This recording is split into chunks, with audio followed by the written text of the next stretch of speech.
Welcome to SalesTV, our weekly stroll through everything sales. Today we're much more highbrow than normal. We're lucky enough to have Dr. Grant Van Ulbrich with us, and he's going to chat to us about why. Andy, how lovely to see you. Go on, Tim. Go on, Tim. He's dying to say something. We were highbrow for a moment, weren't we? And then all of a sudden, in the immortal words of George Bush, ladies and gentlemen, I'm here. Yes, and have you ever wondered why, when you're undergoing some sort of transformation in your business, why 9 times out of 10 it doesn't work? Why 9 times out of 10, where you as a leader are trying to enforce change on an organization, there are your 7 horsemen of the apocalypse that change with you, but then everybody else are laggards or don't want to change or seem to put the brakes on or put up barriers. Well, there's a very good reason for that. So today we're going to hear some of the ways that you can start to sort out these problems from Dr. Grant Van Ulbrich. But first of all, let's have some intros. Tim. Hi, I'm Tim Hughes. I'm the CEO and co-founder of DLA Ignite and the author of the book, Social Selling Techniques to Influence Buyers and Changemakers. Alex. Good morning, all. Alex Abbott, founder of Sapiro, proud partner of, or I should say, exultant partner of DLA Ignite, fellow of the Institute of Sales Professionals, and new fan of Dr. Grant Van Ulbrich and his book, Transforming Sales Management. Andy.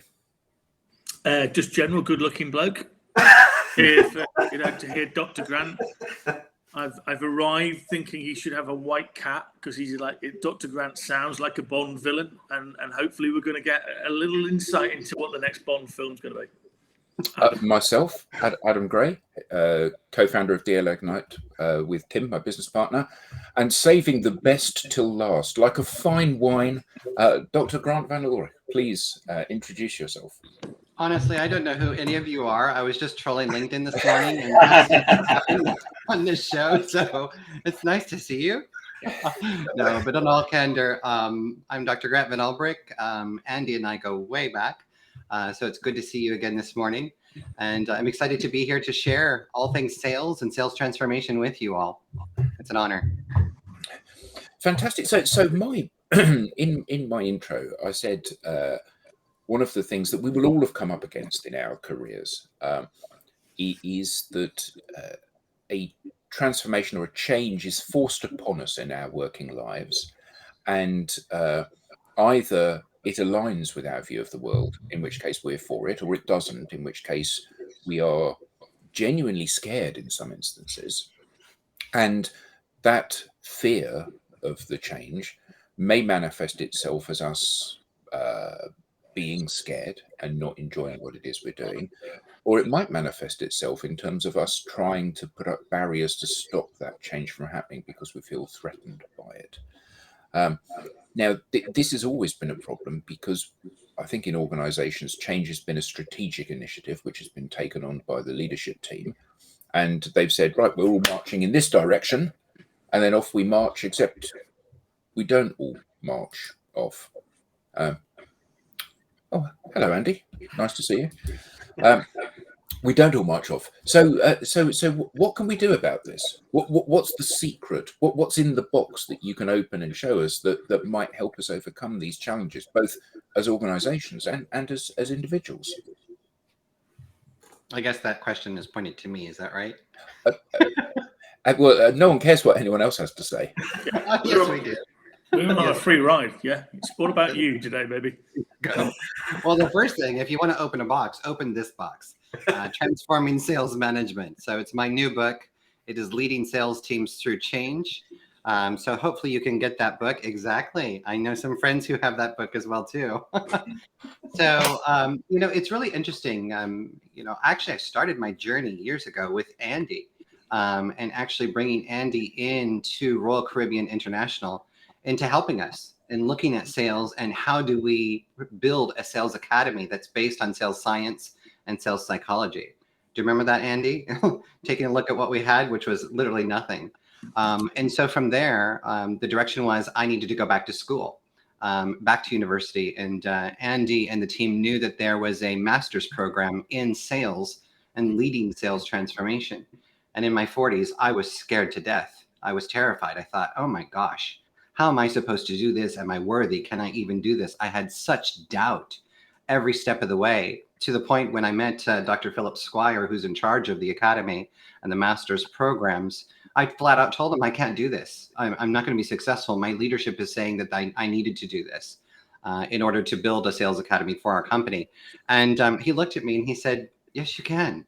You absolutely can do this. And I said, but I didn't have university background. I went into the military. And he said, actually, you might even do better because you don't have the bias from other universities, and you're more open to following leadership and direction. So why don't you give it a try? And in doing so, in the master's program, there's a segment on leading change. And that change process, we learned about all of the different organizational change models that are out there and how they are meant for leaders to use on the organization. And the key word was on the organization and on people. And instantly I started to reject that. And I thought, this doesn't really make sense to me. How am I supposed to use all of these models on my team members? Where's the model for them? What about the individual? Because as an individual, we can reject change, and often we do. And you were just saying it, Adam. The research actually shows that only 30% of organizational change management actually is successful. That goes back to John Cotter's work. And, the rest of it is in somewhere where it happened, but it wasn't fruitful. It wasn't to the desires of the organization, to more outright failure. So why is that? And in raising my hand to my professors, I said, listen, if you look at all of these organizational change models, they have one thing in common. And they said, well, what's that? We started into a dialogue. And I said, they're all prescriptive. And they say that at the end of it, the change is magically going to happen. And the people are going to, as if somehow, all sing a wonderful song and say that it's going to be wonderful. And that's just not true. It's not true at all. I said, as a human being, can you accept change? Yes, I can. Great. As a human being, can you reject change? And that's where they started to get a little nervous. Yeah, can. I said, okay, what about indecision? Have you ever been stuck and just go, I don't know what to do. I'm scared. I don't know if this is going to be right for me. We all feel that way. And sometimes we don't verbalize it. And that's where it gets really dangerous within an organization. Because as leaders, we lead transactionally. And we say, this is what you should do. This is how you're going to do it. And you'll follow my lead. And the key word was follow. And that's not where we live today. We do not live in that environment. We do not live in that era. As Dr. Julian Birkinshaw says, we are in an democracy where people have a co-equal advantage between the buyer and the seller. And we're buying based off of emotional feelings and emotional actions. And that's true because I'm sitting there right now and I've got two cell phones, one for work, one for personal. We take pictures of our food. We take pictures of everything. We base our decisions off of, do people like me, or do I like it, or how do I feel about something? So it's true. The era is true. And you can get stuck in the middle of indecision. Mm-hmm. So I said to my supervisors, well, then these models don't work. Mm-hmm. If people can accept change and reject change, these models do not include that. And the challenge from my professors was, well, then perhaps you need to make a model that does. And so that's what we've done. We've built a model that is bespoke for the individual. It's the first time in the world that there is a model for individual change. Because I've met each and every one of you, and I've asked you this question before, and I'll ask it to the audience. Think about this for a moment. Have you ever been taught how to manage personal change for yourself? Exactly. And in every conversation, every speech, whether it's my TED Talk or whatever it is, everybody else says the exact same thing. No, we've never been taught. Now, why is that? The one thing that every one of us on the planet will go through each and every day, shouldn't we learn how to manage that for ourselves? And so that's where this new model comes into play, and it teaches you how to manage that for yourselves. And this is critical for leadership to understand, because if you understand how people think and act, and you can learn how to coach them through it, and where it matches directly to their values and their identity, then you've got a greater chance for success. Yeah, and you've got a greater opportunity. Yeah. So I think personal change, it goes in that bucket with a bunch of other things like managing finances that should be in the school curriculum, the national curriculum in schools. But just coming back a few steps to what you were saying about the success of transformation or the success rate, that 30% are successful, I think you said. Right. That goes back to, it's interesting because there's a myth out there that says 70% of all change management fails. And a friend of mine is Dr. David Wilkinson. He's the chief editor of the Oxford Review at Oxford. His former career was a police chief, an inspector. And so that never sat well with him. And so he's went police inspector all the way through to academia. And he did a thorough investigation and traced it all the way back to John Cotter. And what John Cotter actually said was that 30% of organizational change is successful. That's it. He said the rest is somewhere in between of it didn't happen the way the organization would want to outright failure. And as time goes by, somebody, don't know who, you cannot pinpoint it. You absolutely cannot pinpoint in the research who actually says that, but it's quoted by McKinsey Studies, Harvard Business Review, so many corporations and entities that somebody's done the raw math and said, well, if 30% is successful, then 70% must be failure. And that's not true. It's absolutely not true. Yeah. So I think about where we are in sales today, and a lot of companies are thinking about transforming the way they sell. I often speak with senior leaders about being more buyer-centric. Well, that's often a buzzword, but how do you actually change your entire model to be more buyer-centric across the organization? That sounds like quite a big transformation that's required. Does that stat of 30% apply to sales as well? Is it any transformation? I would say in my research, it does apply across the board. And here's the reason why. There are many buzzwords out there: sales improvement, sales enablement, sales transformation. Transformation is hitting everywhere. You're seeing digital transformation, etc. But then I go back to Dr. Philip Squire's research. What are we trying to do here? Is it change, and it's change management, or is it transformation? And there is a difference. And the key difference is if you're applying change management into an organization on people, whether it be salespeople, operations, accounting, HR, whoever, if you're applying change to them, change allows you to go backwards. You can change a habit today, but if you don't have an enabling support mechanism to continue it forward, it can fall back the way it goes. And Dr. Squire uses a lovely analogy of a caterpillar transitioning and transforming into a butterfly. He's not trying to become a better caterpillar. He's changed into something that he cannot go back to. That's the definition for transformation. We don't do that in sales transformation today, unless you start to apply a model like this, like Scared So What. You've got to include the individual in the change process. So again, if you look at total quality change management today, it is transactional. And it follows transactional leadership. I'm going to follow a model. I'm going to tell everybody what we're going to do. We're going to go through a process. And at the end of it, I've promised the business that it'll be done.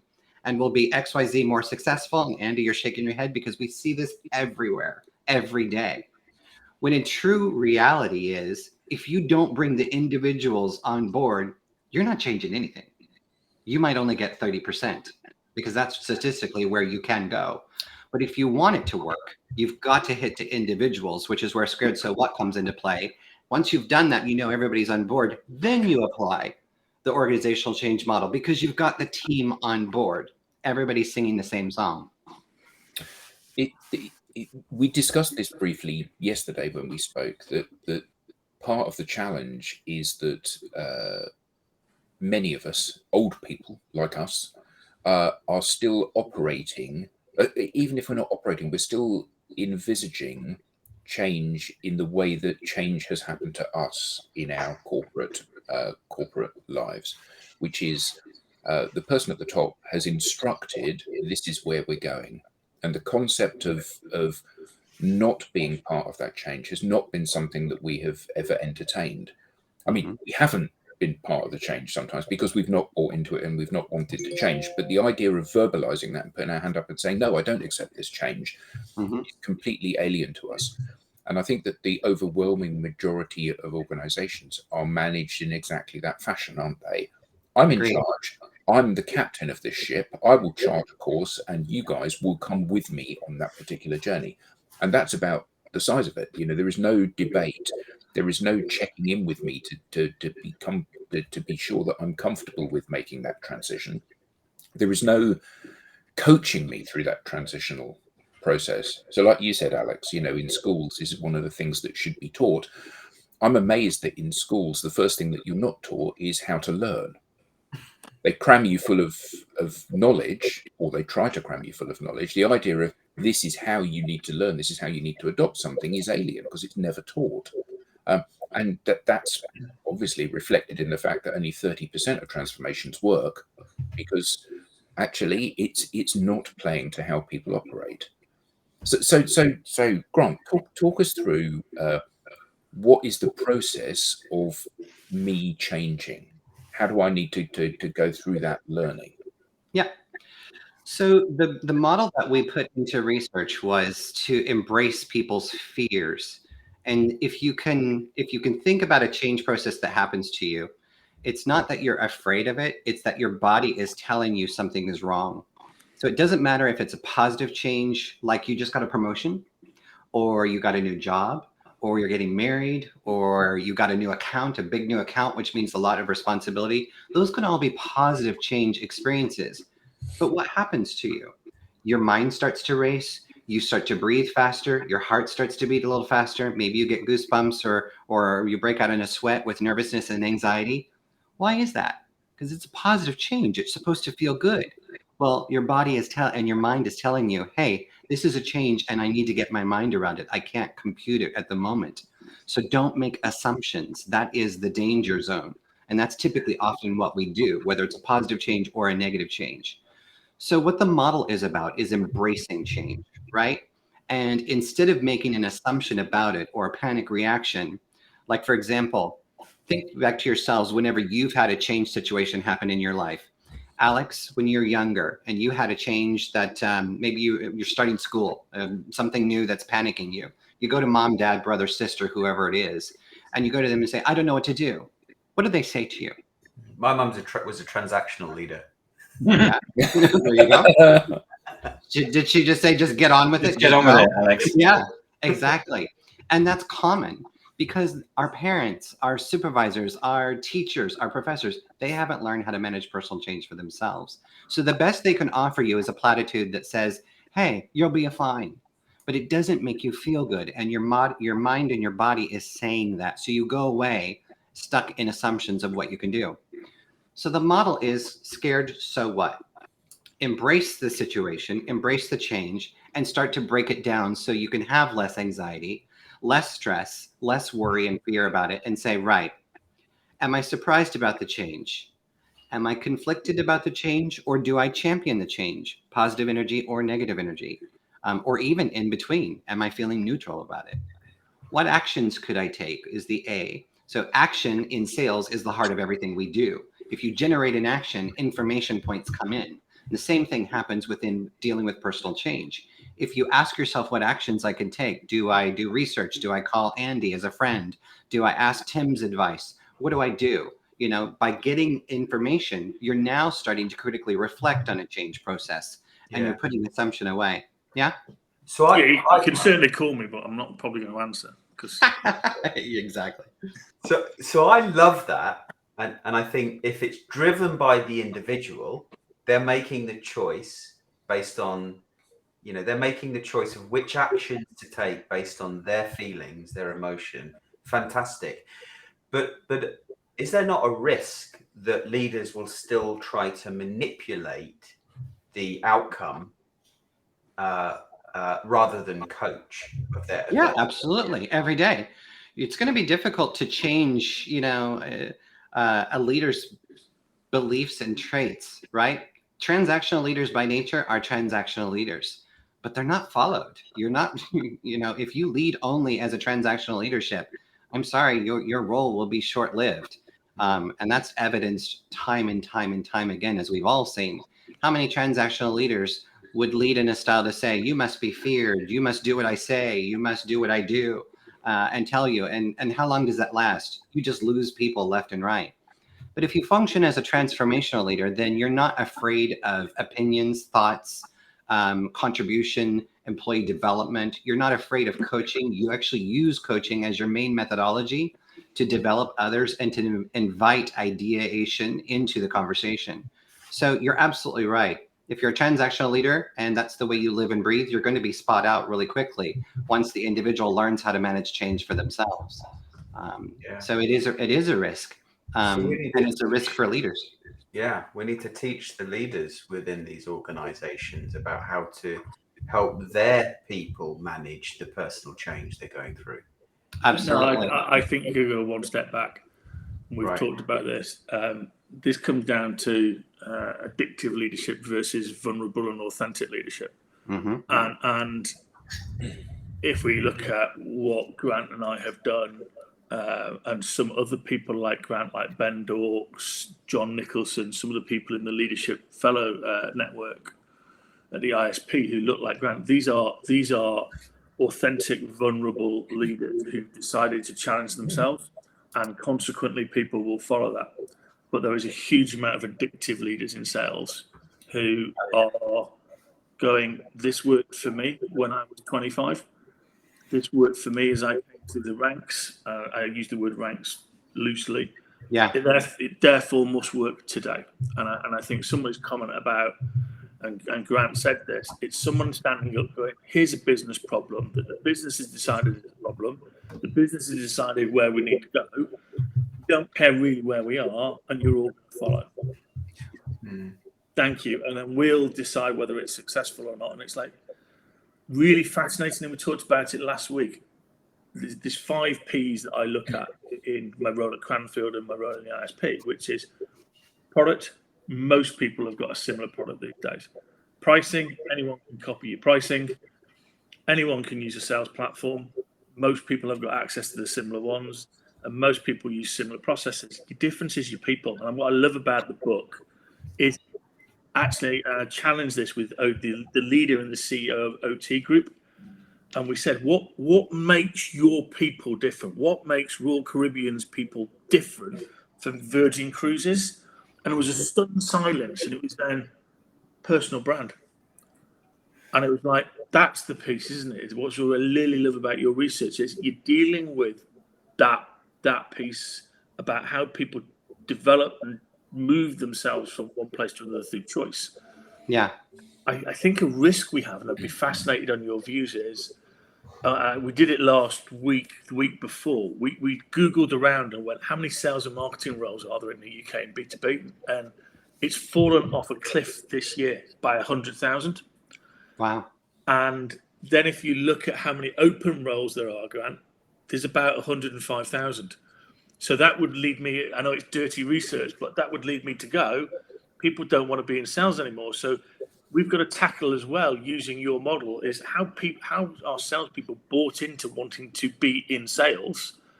And then how do we help them change to what's needed to be for the future? And so, Alex, I think there's a couple of pieces. Addictive leadership needs to be challenged. And actually, we need to get people comfortable that this is a role they want to do. Because if they're not comfortable doing it, they're kind of filling the seat and chasing a revenue, then actually they're never going to change. They're just going to elect to go somewhere else anyway because they're doing it in the part-time. And yet, this is a wonderful career. It's a wonderful role. Yeah. It is when it works properly. You know, and I think that's one of the fundamental challenges, isn't it? And we've seen that with Jordan, who was a guest a few weeks ago on here. And his change in behavior transformed his relationship with his role in sales. You know, previously it was an abusive relationship. He would spend all of his time cold outreaching to people and they didn't want to have a conversation with him. So he was having one meeting a week with somebody that was reticent about having a conversation. Then he changed what he did, and it was transformed from one meeting a week to 20 meetings a week. And all of a sudden he's loving his job because he's talking to a bunch of people every week that really want to talk to him. So he went from from literally hating to literally loving his job and looking forward to going to work each day. And I think that it is a wonderful career, but only if people are seeing the upside of it. And I think that there was an interesting comment from Martin here. If you understand, you do not need to learn. Therefore, but that's simultaneously right and exactly wrong, isn't it? Because if you're up for the change, you don't need this, because you're up for the change. It's like, okay, Grant, here's where we're going, and you go, fantastic, I can't wait to do. Well, actually, you don't need coaching, because you're going to be part of the impetus to drive the change through the organization, because you're keen to do it, because it meets with your personal objectives, your belief system, and all of those things. The challenge is everybody who doesn't feel that way, people who are scared, people who are reticent, people who are anti that change. I would agree with that to a point, Adam. You're absolutely right. You can have change adopters, people that are championing the change and that they agree with it. So if I go through Scared So What, they've made a favorable decision. They're on board. So they've looked at their feelings, the side of that, and they say, yes, I'm on board. I'm championing change. But you still have a so what? And that's where we often miss within leadership and miss in organizations. And if you use organizational change management models, there is no so what. So I would say for the people who do champion it, all right, so what is your plan? And this is where business strategy coming in to build a so what plan is so critical. What is your strategy? What are your options? What's your way forward? Do you have hope or know how? What actions will you take? And how do you ensure you take ownership? So it's great if I'm championing change, but I still need to have a well thought out critical reflection session to say, what is my plan of action to carry this through for me personally? Because if I'm for the change and Andy's my boss and Andy's wonderful, and I do love Andy, really, not just for the show, but 950 million people on LinkedIn, and one of them loves him, so that's good. There you go. There, just one. Well, it's got to be there. He paid me. But if Andy's my supervisor, so if Andy's my supervisor and I'm on board the change, but I don't know how I'm going to do it, then I go back into a danger zone of, well, Andy's going to tell me how to do it. And now I'm back in transactional leadership. And that's not where you want to be. You want to be able to have critical thought for yourself, take ownership. To Alex's point, that's what coaching does. And Scared So What is that personal coach to say, how am I going to do this? And then once I have my so what plan, I can share that with Andy and say, this is what I'm thinking. Are we aligned? Andy in tune can come back as a transformational coaching leader and say, right, that looks great. What will you do? How will you do that? Can you do that? Empowering me. You see the difference there? That piece is missing in typical leadership today. So I've whilst we've all been talking, I've been looking at each of our LinkedIn profiles, and I've been seeing how many people are viewing this, and there's a lot of people watching today. Clearly, you're a bit of a rock star, Grant. So there's loads of people have tuned in. I think it's your TV. But my point is, some of those people are going to be sales leaders. They're going to have a team, and the team will have to implement some change. You know, our conversations with every single organization that we have spoken to in the last 18 months has said pipeline is a big issue. So these organizations and the leaders that are on this stream will be thinking to themselves, how can I take my valuable individuals in my team on the journey that they're going to need to go on? Some of them will be implementing social selling. Some of them will be implementing other sales methodologies, or reconfiguring the team, or deciding on a different go-to-market, or whatever their strategy is. Be that strategy right or wrong, there will be a change process that those people will have to go through. So what can they do when they end this stream and they go out on a Tuesday morning into their organization? What can they start to do differently, which is likely to increase their chances of taking people on the journey rather than alienating those valuable people in the organization? Yeah.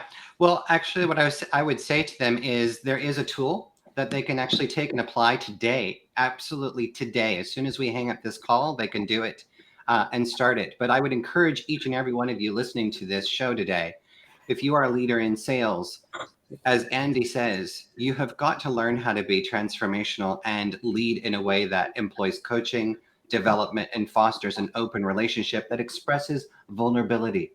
That's okay. Throw away the old school machoism of I can't show my feelings. It doesn't work anymore. It's gone. We're not in 1980. We don't live in the consultative sales techniques, tips and trips to overcome objections and close sales. We live in a democracy, and people don't want you to close them. That's just not where we live. And employees don't want to be told what to do. So therefore, you need to get on board with the employees of today, or you might need to find another career. But there is a true tool that can help you do that. And it is called Scared So What. It is in the book, but you can actually download the app. So it's available on the Apple Store or Android, Scared So What. And it is the first tool to manage personal change in the palm of your hand. So when you download that app, you will learn what is personal change. And you as a leader need to do this yourself. You need to learn how to lead and how to coach towards this. But as Alex said, you can take a quiz anytime, day or night, wherever you are, and it will show you visually your results of how you're feeling. And when you click on each one of those results, it actually deep dives in and tells you exactly what your scores mean. From there, you can make your own so what plan, which is what you really want people to be doing. Embrace their feelings, stop assumption, make an informed decision, and then make a plan. So digitally, they can build their own so what plan. What's their strategy, options, way forward, hope, actions, and how they're going to take ownership. And you as a leader can see that, and you can start to foster coaching conversations with your team members. So it doesn't matter what change process is happening, what sales pipeline or problem or situation you're having. If you're not leading as a transformational leader, embracing vulnerability, coaching, and empathy and care, then you're going to get left behind. So take this new model, download it. It's free for individuals to use. If you want it in your organization, talk to me. We'll get it in your organization. I'm starting to give it into universities as well. So we want the world to be able to take this and learn it so that we can have a new generation. As Andy said, if you've got 100,000 people losing jobs, but you have 100,000 jobs available, there's a communication problem and there's a translation problem. Sales is a wonderful career pipeline. But again, too many of my fellow brethren my age and up are of the opinion that I have to tell you what to do. Those days are gone. You need to embrace change. They are gone. But and I completely agree with everything you said. I do think, though, that there will be lots of sales leaders out there that come from that macho world of sales. You know, sales is about closing. I'm very prescriptive. I'm going to tell you what to do. You, Grant, are going to go and close that piece of business because we need that piece of business. And there are lots of sales leaders that operate in that way. And for you to say to them, not you, I mean, for one to say to them, you need to embrace your feelings. You need to be, it's like you might as well be speaking to them in Latin. So, but from having looked at the app and the methodology, even if they personally do not buy into the fact that they have to be all touchy-feely and gentle with their employees and their team, they can still use this as an empowerment technique to encourage their team to be more likely to come on the journey with them, can't they? Absolutely. And you know, we had a conversation yesterday. Whatever is done inside the app is confidential. People's journey is personal. It is theirs, and you have to respect that boundary. But you can also encourage them to think and critically think and reflect on change that's happening, and how can they learn to develop and grow for themselves. So as a leader, as a sales leader, yes, you've got to be transactional, and there are times and moments where you have to be, but that can't be your full encapsulating leadership style. It needs to be flexible. It needs to be vulnerable. It has to have some agility so that you can support today's modern salesperson. And in doing so, you don't have to step outside of your comfort zone. It's interesting, when we did the research on Scared So What across Europe, Middle East, and Africa, all around the world, realistically, we asked people in a surveys, we said, how many of you, what percentage of you would use the scared versus what percentage of you would use the so what only? And it was right down the middle. 50% of them said, I really am interested in focusing on my feelings and learning how to manage change that way. And the other half said, I don't care about feelings. I want to get on with it. I want to build my own plan and learn how to do that. So there's individualistic styles of leadership, which is perfect. But then we asked them, we said, how many of you, what percentage believe that both should be used? And it was 96% said that both should be utilized, because you need to be able to understand how you feel inside and what decisions you can make, and then also be able to articulate that into a plan that works for yourself. So there has to be flexibility in the model use. There has to be flexibility in your leadership style, how willing you are to express your own vulnerability and help people to grow and help people to develop. Yeah, I couldn't agree with that more. I mean, I like the word emotion because, you know, as a sales academic like you, there's a lot of things now that are starting to lead toward, if we're not emotionally aware, how do we connect with customers who buy on emotion, and how are we connecting with those guys? And I think there's some really cool stuff on the back of what Grant talks about in terms of really the evolution of how we connect with people better, and how we grapple with some of the big things that are coming down the line, because we're all in a flat spin about AI. AI is going to change the world for sales. It's like, well, none of the technologies that have gone before this have changed the conversion rates and changed the close rates. We will still be at about 52%. Unless we actually follow some of the things you're talking about, Grant, which is actually becoming more human and understanding the emotions and even understanding the biases that are now in sales, which is consumerism. We're all consumers. You know, I would love to do some work with you about some of the buyers within Royal Caribbean and actually see about them, because I don't think that they can change their consumer bias when they walk in and start procuring things on behalf of your company. And yet sellers probably don't know that. And I love that. And that we actually, and as you know, you are a part of it. Back when I was in the master's program with Dr. Philip Squire's work on the sales mindsets and the positive mindsets in psychology and the way people want to be sold to, we actually, I challenged it. I challenged all of that learning as well. And my supervisor said, let's hire an outside consultancy to actually go interview our customers. What a shocker. How do you put up money and funding to go blindly interview your B2B customers? And we did that. We invited 160 Europe, Middle East, and Africa travel agents to participate in an external survey to find out how they liked our sales approach. And did it match with Dr. Squire's research, global research, that less than 10% of salespeople are effective at their jobs? I just thought there's just no way that's possible. Well, surprise, their unbiased on video camera interviews said that less than 10% of salespeople are effective at their jobs, even in our ways, which is why we worked with Andy and Consalia to build out, well, what is the way we should be selling in today's democracy, in the positive mindsets that customers want to be sold to. And I want to touch on a comment over here as well too. Mike Stoner, thank you so very much for this comment. And maybe I'm reading this or interpreting wrong, but very Western individualistic advice. I love that. As you can probably hear in my accent, I am from America, born and raised in Kansas, but I left at about 16. I've been traveling the world ever since in the cruise industry. All of this research was done here in Europe. None of it was done in America. It was out of Middlesex University and Consalia Sales Business School here in London. And all of the research applicants and approach was shared across Europe, Middle East, Africa, Asia, Australia, Latin Caribbean. And we actually touched on America very last. So it's been about 5 years of global research applying this methodology. So it truly is global, and it applies across multiple countries and generations. People haven't been taught how to manage change for themselves. So if we can learn this today and we can start to lead vulnerably and transformationally, we have a greater propensity for change success. But thank you. I really appreciate the comment. Anybody else? Is it worth going down to Kieran's comment and working up, because a bunch of people have asked questions of you, Grant? Yeah. Well, and it would be really worthwhile. I thought it'd be worthwhile working through those. And yeah, if you can help me, I can't see all of them. Kieran, I find the misunderstanding often happens around the definition of these concepts. Towards a different state where change starts from the current state.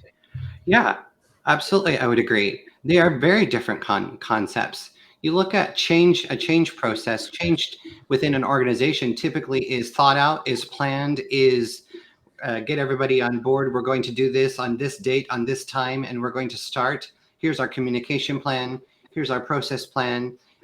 Everything's going to be perfect. And there is absolutely zero room for, well, what happens if people reject? Because we don't ask those questions at all. And I love that. Often in discussions, I say to people, especially as leaders, when was the last time you implemented a change at work and you said to your employees, hey, Tim, do you agree with this change? Alex, do you support this change? Hey, Adam, are you on board with this change? And Andy, will you help me to execute this change? I'm a leader and I'm making fun of the situation, but we never ask those types of questions in organized change management at work. We just don't do that. We don't ask those questions. We lead in a typical transactional approach, and we say, right, this is what we're going to do. I expect everybody to follow. But to achieve transformation, to Karen's point, transformation has to have a different approach. And it has to say, right, how do we go from where we are today to a whole new approach and a new different venue? And we are not going back. We don't go back to where we were. That's the key definition to transform. Can I just say though, Grant, I having been a leader in organizations where I've driven change across the sales team, I thought I was a transformational leader. But now, having spent some time with you, read the book, having these conversations, I don't think I was, because I wasn't asking those types of questions to the individual, really understanding them. I was still dragging them along on the change. I think it's an important point, right? Because many leaders must feel the same way as I do. Oh, I'm a transformational leader without fully understanding it. Well, and that's okay for you to learn. If you have the open desire / intention to support, and the key word is, are you doing the effect? Are you achieving the effects of the transformation that you're supposed to achieve? Can you do that? But the key difference is normally if you don't bring the individuals along on the journey, then you won't transform, because you're not going to know how the people are feeling. You're not asking those difficult questions. And think back to yourselves. This goes back to Andy's approach on sales. Isn't it interesting that we as individuals, we all experience being sold to, right? So if you go to a store, you go to a car dealer, you go to buy a house or whatever, and the salesperson's approach is hard, pushy, over arrogant, driving on you, the first thing you do is wait. You put your hands up, you're like backing out, you don't want to be sold to, you might even leave, or you hang up the phone, right? This is a hard poison sales approach. We don't want that. So then why would we teach that? Why would we expect that within our own organizations? Yeah. The same thing applies towards change management and change leadership. If you yourself don't know how you are expected to carry out that change process, then you're not going to be successful unless you invite the people that are involved in the change and expected to carry out the change. Yeah. To Mark's point, Adam, if you put up Mark's point, I think I've experienced leaders who have inspired me to change, but not everyone feels that sense of action having been inspired. Yeah.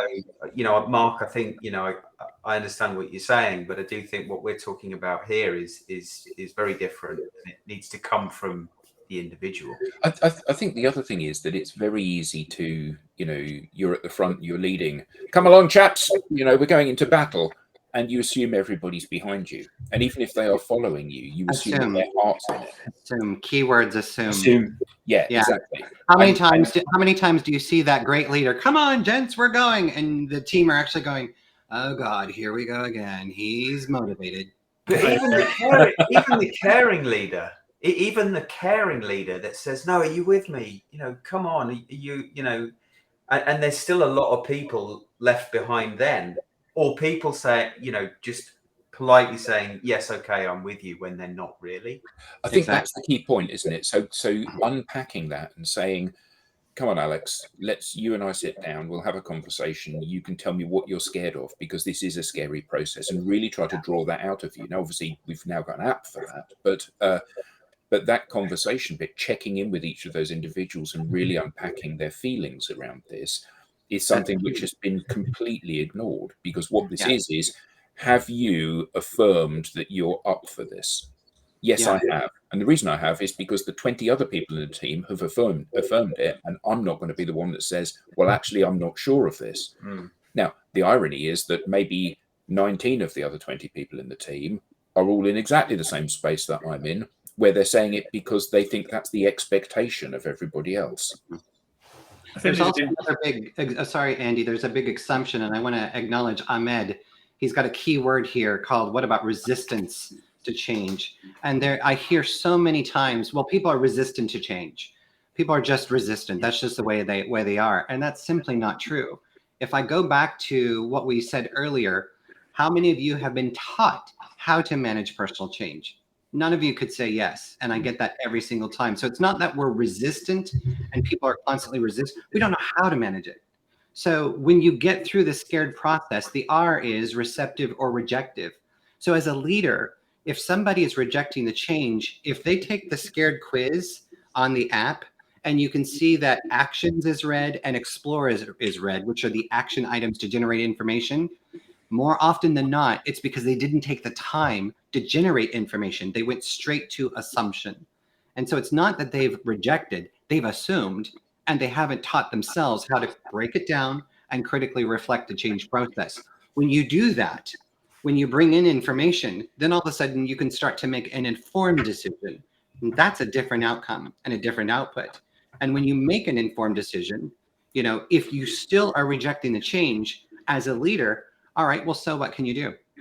So what's your plan? If you're flat out rejecting this change, that's okay. Human beings don't have to accept every single change that's given to them. But my role as a transformational leader is, if you're not on board with the team, where can I place you?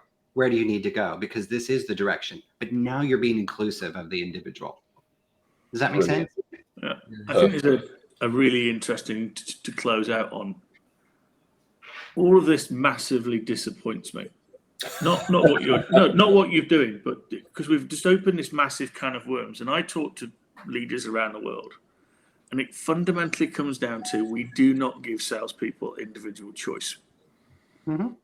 We never do it. We're petrified of it.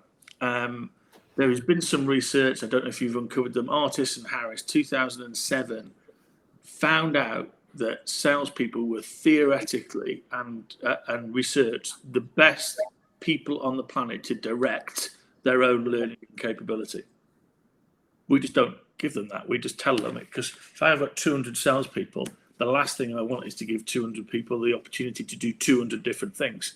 It petrifies me. So what I'll do is I'll force them into one particular area, and I'll force them into the box, and they will then have done it. And then how can you possibly ask them to do individualistic change, transformation, if we actually at the core level don't even treat them as individuals and give them this thing called choice? Because adults respond, firstly, absolutely brilliantly to choice. And we don't do it. And so we've got to start really thinking about this in a massively different way and say, you know what, it's okay. Because actually, if you found a salesperson doing the app at their desk, a lot of leaders would go, no, don't worry about that. I need you to just do the forecast. I just need you to get your numbers done for me. Which then the leadership style immediately says, I don't care about you as an individual. I don't care about your change. Hang on a minute. You wouldn't. That's wrong. If you don't care for your people, what is it? Colin Powell said 2 great things. Yeah, look after your people. You've been in the military. They will get the job done. And I think the leadership quote from Colin Powell that I love that his sergeant told him once was, you know you're a great leader when people follow you, even if it's only out of curiosity. Yeah. I think he also said, we don't know what we don't know, and we know what we don't know. And he said that quote. So, yeah. Anyway, we're at time. Everyone on the panel, thank you so much. Dr. Grant, thank you so much. And I hope that you will come back and join us again to pick up this conversation and continue this, because this is fascinating stuff. To everyone in the audience, Ahmed, Mark, Mike, Ian, Martin, Alex, other Mark, Kieran, Michael, Adil. Thank you all so much for your questions and comments. Absolutely fantastic. For those of you who are in UK or west of here time, we will be coming back on for our first ever SalesTV in America later today. So I hope you can join us for that. And everyone in America, I hope you can join us for that as well. In the meantime, and until next week, thank you all very much indeed, and we'll see you soon. Bye-bye. Bye, Thanks, all. Graham. Everybody, thank you.